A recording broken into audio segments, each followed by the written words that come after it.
दोस्तों, क्या होगा अगर रातों रात 1 करोड़ 40 लाख की आबादी वाले देश के 8 राज्य मुख्य भूमि से पूरी तरह से कट जाएं?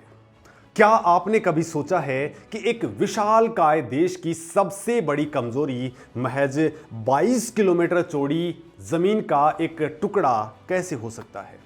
एक ऐसा सकरा रास्ता जिस पर अगर किसी ने पकड़ बना ली तो भारत के 8 राज्य देश के बाकी हिस्सों से पूरी तरह से कट ऑफ हो जाएंगे। दोस्तों, दशकों से चाइना इसी 22 किलोमीटर के सिलीगुड़ी कॉरिडोर, जिसे हम चिकन नेक कहते हैं, को ब्लॉक करने के सपने देख रहा है। और हाल ही में बांग्लादेश के साथ में तीस्ता नदी प्रोजेक्ट और मोंगला पोर्ट की आड़ में चाइना इस कॉरिडोर के बेहद करीब पहुंच चुका है। उसकी मंशा साफ है, भारत की गर्दन पर पकड़ बनाना। लेकिन क्या भारत शांत बैठा है? तो ऐसा बिल्कुल नहीं है। अचानक जमीन के सीने को चीर करके भारत ने एक ऐसा हथौड़ा चलाया है जिसने बीजिंग से लेकर के ढाका तक खलबली मचा दी है। दोस्तों, क्या भारत सीक्रेटली अंडरग्राउंड काम कर रहा है? क्या भारत रेल कॉरिडोर्स के जरिए ऐसे रास्ते बना रहा है जिसके बारे में चाइना ने सपने में भी नहीं सोचा था?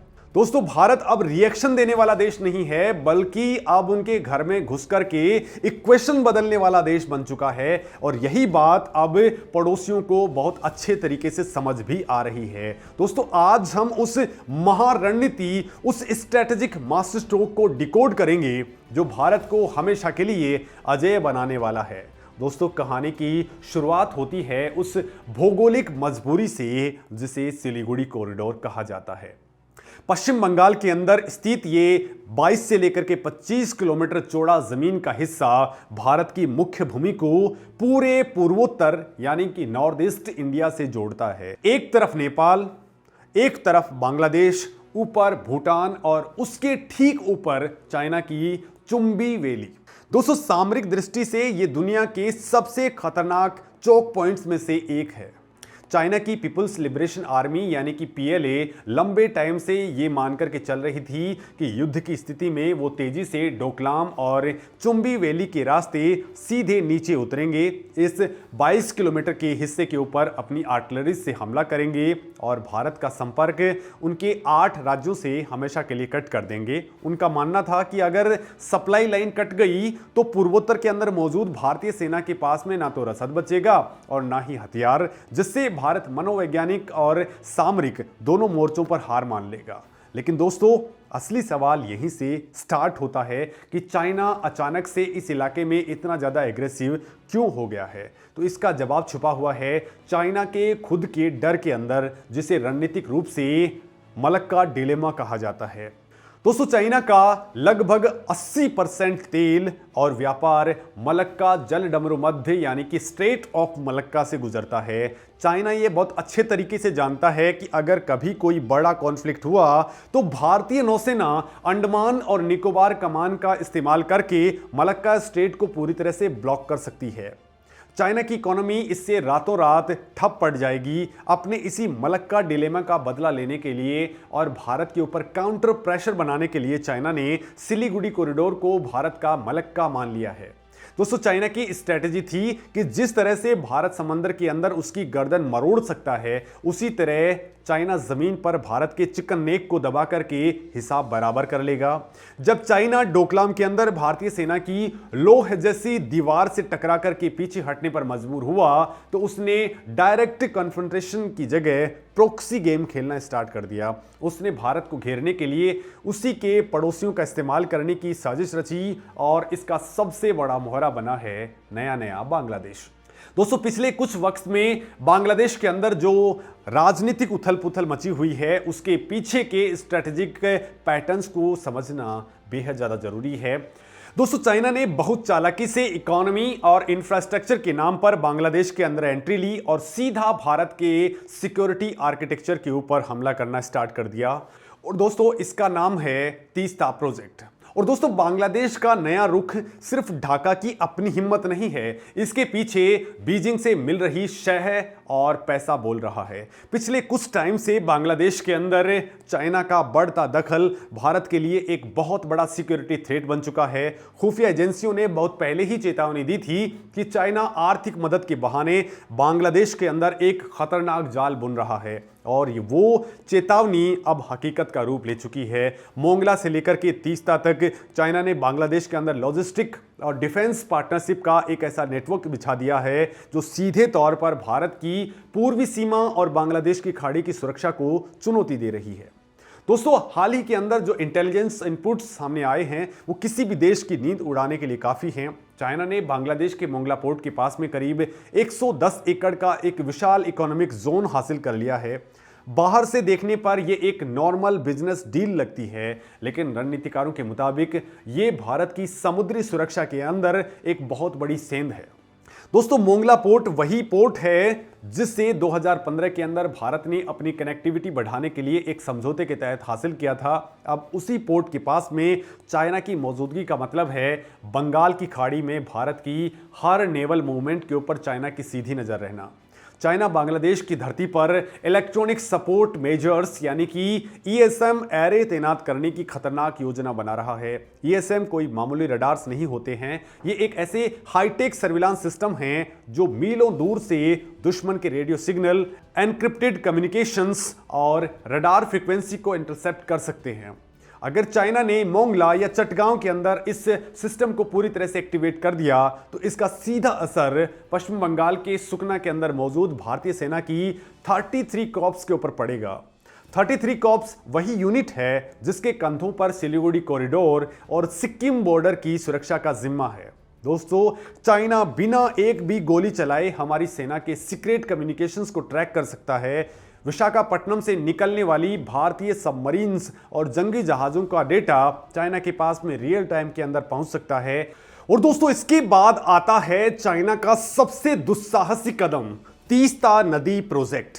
तीस्ता नदी सिक्किम और वेस्ट बंगाल से बहते हुए बांग्लादेश में एंटर होती है। इस नदी का बेसिन भारत के सिलीगुड़ी कॉरिडोर के बेहद करीब है। चाइना ने बांग्लादेश को तीस्ता नदी के कायाकल्प के लिए एक भारी भरकम प्रोजेक्ट का ऑफर दिया है।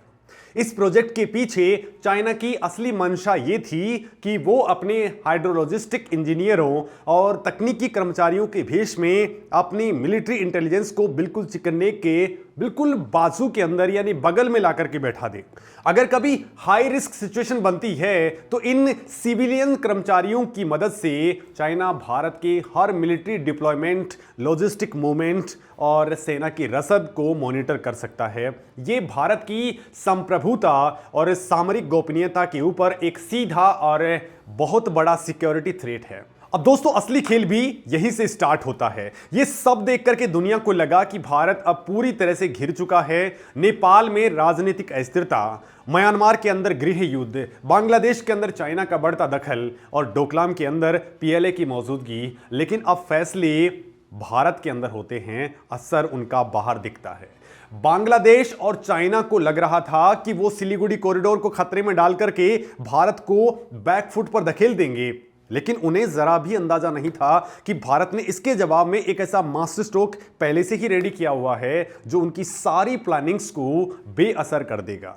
भारत सरकार ने यह समझ लिया कि अगर दुश्मन आपकी जमीन के ऊपर से ब्लॉक करने का सपना देख रहा है तो उसका सबसे सटीक जवाब है जमीन के नीचे से ऐसा कोई रास्ता बनाना जिससे दुनिया का कोई भी सैटेलाइट या रडार ट्रैक नहीं कर पाए, पकड़ भी नहीं पाए। भारत ने अपनी दशकों पुरानी डिफेंसिव पॉलिसी को कूड़ेदान में फेंक डाला है और एक ऐसी अंडरग्राउंड महारणनीति के ऊपर काम करना स्टार्ट किया जिसने चाइना के होश फाख्ता कर दिए हैं। दोस्तों, भारत ने सिर्फ कूटनीतिक विरोध नहीं किया बल्कि जमीन के सीने को चीर करके अपना जवाब देना शुरू कर दिया है। रणनीतिकारों ने यह समझ लिया है कि दुश्मन की मिसाइलों और रडार से बचने का सबसे बेहतरीन तरीका है अंडरग्राउंड हो जाना।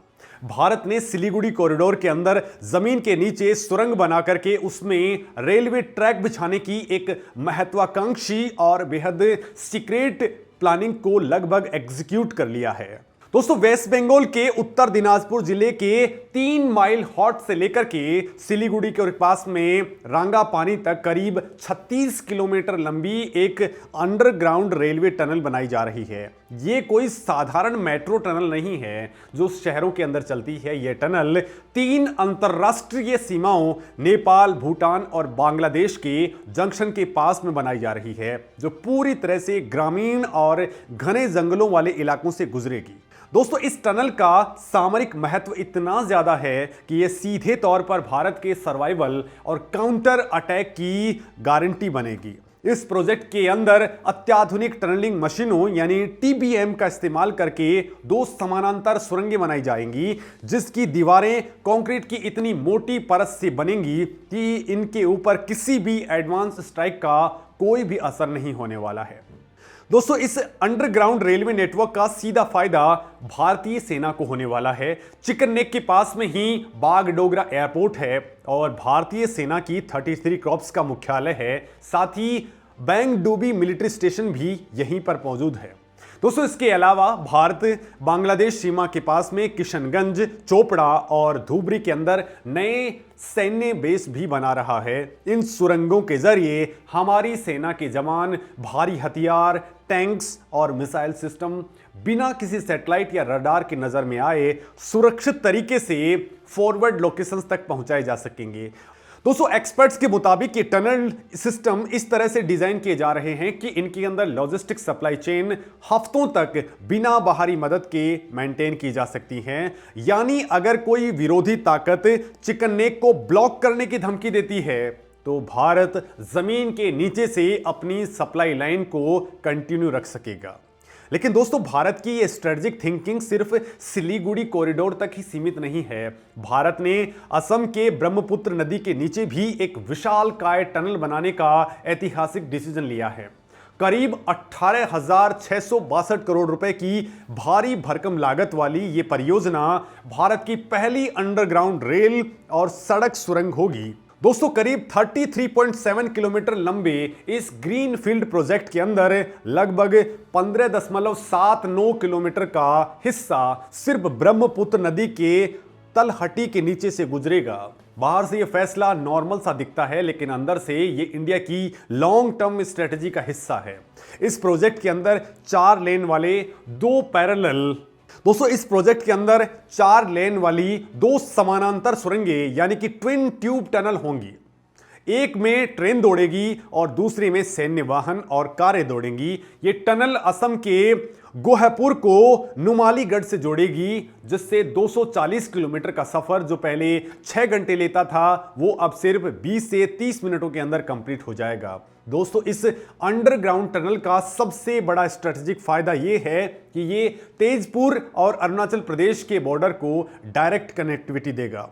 तेजपुर के अंदर भारतीय वायुसेना का एक बेहद महत्वपूर्ण बेस है, जहां हमारे फाइटर जेट्स का बेड़ा हमेशा मुस्तैद रहता है। किसी भी गंभीर सिक्योरिटी क्राइसिस के समय मौसम चाहे कितना भी खराब हो या दुश्मन के रडार कितने भी एक्टिव हों, हमारी सेना बिना किसी रुकावट के सीधे अरुणाचल प्रदेश के बॉर्डर यानी एलएसी तक अपनी रसद और आर्टिलरी पहुंचा सकेगी।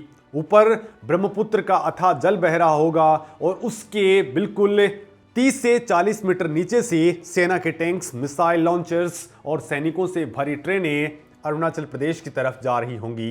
दोस्तों चाइना के जासूसी उपग्रहों को इसका कोई सुराग भी नहीं मिलेगा। ये सुरंग न्यूक्लियर स्ट्राइक और बंकर बस्टर बमों से बिल्कुल अनइफेक्टेड रहेगी, यानी उनसे भी सुरक्षित रहेगी। और दोस्तों यहीं पर कहानी सबसे इंटरेस्टिंग हो जाती है। सिलीगुड़ी कॉरिडोर से सिक्किम तक पहुंचने का एक और नायाब रेलवे प्रोजेक्ट चल रहा है, वो है सेवोक रंगपो रेलवे लाइन। दोस्तों ये इंजीनियरिंग का एक चमत्कार है। सिक्किम रणनीतिक रूप से बहुत अहम जगह है क्योंकि ये सीधे डोकलाम और चाइना यानी तिब्बत से जुड़ता है। दोस्तों डोकलाम विवाद के बाद में सिक्किम तक तेजी से सेना को पहुंचाना भारत की सर्वोच्च प्रायोरिटी बन गई है। सेवोक से रंगपो के बीच में इस रेलवे लाइन की कुल लंबाई करीब 45 किलोमीटर है। दोस्तों आपको जानकर के हैरानी होगी कि इस 45 किलोमीटर में से 38.5 किलोमीटर यानी कि पूरे रूट का लगभग 86% हिस्सा पूरी तरह से पहाड़ों के अंदर खोदी गई 14 सुरंगों के भीतर से होकर के गुजरेगा। इस रूट पर तीस्ता बाजार नाम का रेलवे स्टेशन आ रहा है, जो भारत का पहला ऐसा रेलवे स्टेशन होगा जो पूरी तरह से अंडरग्राउंड होगा। अगर कोई विरोधी ताकत चुंबी घाटी से सिलीगुड़ी की तरफ दबाव बनाने की जरा भी कोशिश करता है तो भारत की यह ट्रेन बाहर नजर भी नहीं आएगी। ये पहाड़ों के अंदर ही अंदर सीधे सिक्किम के पहाड़ों तक पहुंच जाएगी। कोई लाख कोशिश कर ले, वो पहाड़ों के अंदर चल रही इस सप्लाई लाइन को नहीं काट पाएगा। दोस्तों, भविष्य के अंदर इस लाइन को गैंगटोक और सीधे नाथुला बॉर्डर तक ले जाने की योजना है। इसके अलावा पूर्वोत्तर के अंदर जिरियाबाम इंफोल लाइन और बेरोबी सेरेंग लाइन के जरिए सैकड़ों सुरंगें खोद करके एक अभेद्य लॉजिस्टिक ग्रिड तैयार किया जा रहा है। अब दोस्तों, खेल सिर्फ हेडलाइंस का नहीं है, बल्कि ग्लोबल पावर शिफ्ट का हो चुका है। भारत की दूसरी सबसे बड़ी रणनीति है भूगोल को भूगोल से काटना। अगर सिलीगुड़ी का 22 किलोमीटर का रास्ता भारत की कमजोरी है, तो भारत ने यह तय किया है कि हम उस रास्ते के ऊपर पूरी तरह से डिपेंडेंट ही नहीं रहेंगे। हम अपने पड़ोसी देशों की जमीन का इस्तेमाल करके पूर्वोत्तर तक भी पहुंच जाएंगे। और दोस्तों, इसे सामरिक भाषा के अंदर ट्रांसनेशनल ट्रांजिट कहा जा रहा है। अभी दोस्तों, कुछ वक्त पहले ही भारतीय रेलवे बोर्ड ने बांग्लादेश और नेपाल के साथ में अंतर्राष्ट्रीय रेल संपर्क मजबूत करने के लिए 30.05 करोड़ की लागत से 14 फाइनल लोकेशन सर्वे को मंजूरी दे दी है। यह कोई साधारण सर्वेज नहीं है, यह दक्षिण एशिया का रेल मानचित्र बदलने की तैयारी है। इस महापरियोजना के तहत 14 में से 10 परियोजनाएं सीधे अंतर्राष्ट्रीय रेल संपर्क से जुड़ी हैं। अकेले बांग्लादेश के रास्ते कुल 8 महत्वपूर्ण रेल कॉरिडोर के सर्वे को मंजूरी मिल चुकी है। इनमें बलूर घाट, हिली, गाईबांधा, महेंद्रगंज, तूरा, मेहंदी पाथर कॉरिडोर सबसे बड़ा है, जो लगभग 250 किलोमीटर लंबा है। इसके अलावा बेलोनिया, फेनी, चट्टोग्राम कॉरिडोर पूर्वोत्तर को सीधे बांग्लादेश के मुख्य बंदरगाहों से जोड़ेगा। गेदे, दर्शना, इशरदी, अखोरा, अगरतला कॉरिडोर और डालकोला, पीरगंज, हल्दीबाड़ी जैसे मार्ग सीधे तौर पर चिकनेक को बाईपास कर देंगे। दोस्तों, अब ये बात आती है कि ये ऑपरेशनल कैसे होंगे। मान लीजिए सेना की एक खेप या मालगाड़ी वो सिलीगुड़ी की तरफ जाने के बजाय सीधे पूरब की तरफ बांग्लादेश के गेदे बॉर्डर से गुजरेगी। वहां से वो बांग्लादेश के अंदरूनी हिस्से से होते हुए सीधे त्रिपुरा या असम के अंदर निकल जाएगी। अखोरा अगरतला रेल लिंक के शुरू होने से कोलकाता से अगरतला की दूरी, जो सिलीगुड़ी कॉरिडोर से होकर के 1600 किलोमीटर हुआ करती थी, वो बांग्लादेश के रास्ते से घटकर के मात्र 500 किलोमीटर रह जाएगी। 31 घंटे का सफर अब केवल 10 घंटे का रह जाएगा। दोस्तों, नेपाल के साथ भी विराटनगर न्यू माल जंक्शन रेल कॉरिडोर और गलगटिया भद्रपुर कॉरिडोर पर तेजी से काम हो रहा है। यह भारत की बड़ी रणनीतिक पहल है, जिसके तहत पड़ोसी देशों के रेल नेटवर्क का उपयोग करके पूर्वोत्तर राज्यों तक पहुंच को सुरक्षित और सुगम बनाया जा रहा है। और अब सबसे बड़ा सवाल आता है, अगर बांग्लादेश के अंदर कोई भयंकर इंटरनल इनस्टेबिलिटी आ जाए और वहां की सरकार पूरी तरह से भारत विरोधी हो जाए, तब क्या होगा? तो दोस्तों, भारत ने इसका भी बैकअप प्लान तैयार कर लिया है। भारत ने अपने सारे अंडे एक ही टोकरी में नहीं रखे हैं। अगर बांग्लादेश का रास्ता कभी बंद भी होता है तो भारत के पास में प्लान बी और प्लान सी पूरी तरह से एक्टिव हैं। दोस्तों, म्यांमार के रास्ते Kaladan multi modal transit transport project Bharat का अपना मलक्का बाईपास है। दोस्तों, कोलकाता बंदरगाह से जहाज म्यांमार के सितवे पोर्ट जाएंगे, वहां से कलादान नदी के रास्ते वो सीधे इनलैंड वाटरवेज से पलेतवा तक और फिर सड़क मार्ग से जरिए सीधे भारत के मिजोरम के अंदर एंटर हो जाएंगे। म्यांमार के अंदर भले ही अंदरूनी सिक्योरिटी क्राइसिस चल रहा हो, लेकिन भारत की अंडरग्राउंड कूटनीति दोनों पक्षों के संपर्क में है ताकि ये प्रोजेक्ट सुरक्षित रहे। साथ ही दोस्तों, भारत म्यांमार थाईलैंड त्रिपक्षीय राजमार्ग यानी कि ट्राइलेटरल हाईवेज का इस्तेमाल भी करने के विकल्प पर उसको खुला हुआ रख रहा है। अगर सड़क, रेल और समुद्र तीनों रास्ते किसी वजह से धीमे पड़ जाते हैं, तब आसमान से एकमात्र रास्ता बचता है। भारत ने इसे वर्टिकल बाईपास का नाम दिया है। दोस्तों, उड़ान योजना के जरिए पूर्वोत्तर से हवाई जहाजों का जाल बिछाया गया है। पासीघाट, मेचुका, विजयनगर, तवांग और जीरो जैसे एडवांस लैंडिंग ग्राउंड्स यानी कि ALGs को मिलिट्री ग्रेड के अंदर अपग्रेड किया गया है।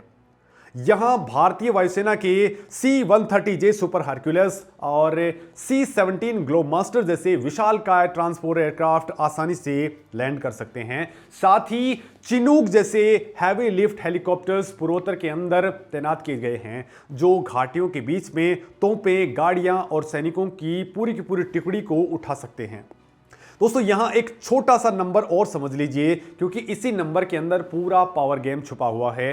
चाइना का 80% तेल मलक्का स्ट्रेट से होकर के गुजरता है, जिसे भारत की नौसेना अंडमान निकोबार से कभी भी ब्लॉक कर सकती है। इसे चाइना का मलक्का डिलेमा कहा जाता है। चाइना को लगता था कि भारत का भी एक डिलेमा है, वो है सिलीगुड़ी कॉरिडोर, लेकिन भारत ने अपनी रक्षा नीति को इतना ज्यादा पलट लिया है कि भारत अब डिफेंसिव मानसिकता से बाहर आ चुका है। भारत की नई रणनीति है ऑफेंसिव डिफेंस। दोस्तों पहले भारत की आर्मी सीमा के ऊपर केवल रक्षा करने के लिए डिप्लॉय हुआ करती थी, लेकिन दोस्तों 17th माउंटेन स्ट्राइक कॉर्प्स, जिसका मुख्यालय वेस्ट बंगाल के पानागढ़ के अंदर है, उसका एकमात्र काम किसी भी सिक्योरिटी क्राइसिस के वक्त में दुश्मन के इलाकों के अंदर घुस करके अटैक करना और उनके अहम ठिकानों पर कब्जा करना है। यह चाइना के लिए एक बहुत बड़ा स्ट्रेटेजिक डेटरेंस है।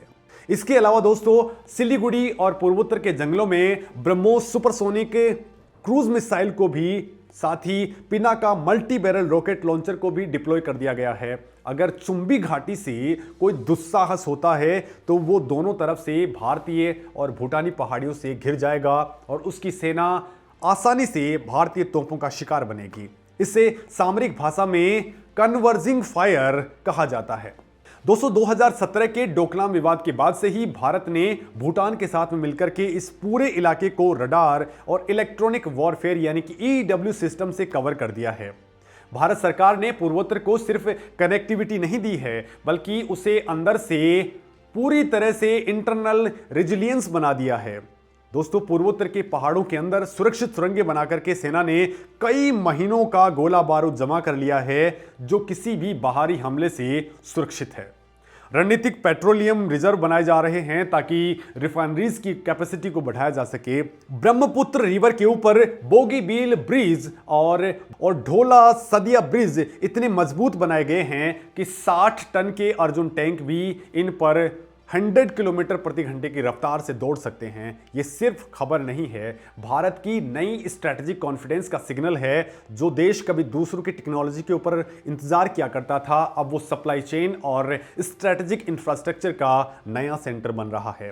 दोस्तों बांग्लादेश के मोर्चे पर भारत की रणनीति यह है कि यदि वहां की सत्ता भारत विरोधी हो भी जाए तो भारत अपनी समुद्री ताकत का इस्तेमाल करके बंगाल की खाड़ी की नाकेबंदी कर सकता है, जिससे किसी भी होस्टाइल नेटवर्क के ऊपर भारी आर्थिक और सामरिक दबाव पड़ेगा। सिलीगुड़ी कॉरिडोर को लेकर के भारत की पुरानी डरी हुई मानसिकता पूरी तरह से आक्रामक और रणनीतिक कूटनीति के अंदर कन्वर्ट हो चुकी है। मोदी सरकार ये जानती है कि भूगोल को बदला नहीं जा सकता। चिकन नेक की चौड़ाई तो उतनी ही रहने वाली है, लेकिन भूगोल को चकमा दिया जा सकता है, उसके पैरेलल कुछ खड़ा किया जा सकता है ताकि अपने आप ही लंबाई बढ़ जाती है। दोस्तों आपको क्या लगता है, भारत का ये मूव आने वाले टाइम में गेम चेंजर साबित होगा? क्या बांग्लादेश को चाइना के जाल में फंसने की भारी कीमत चुकानी पड़ेगी? कमेंट में अपनी राय जरूर लिखें। नमस्कार दोस्तों।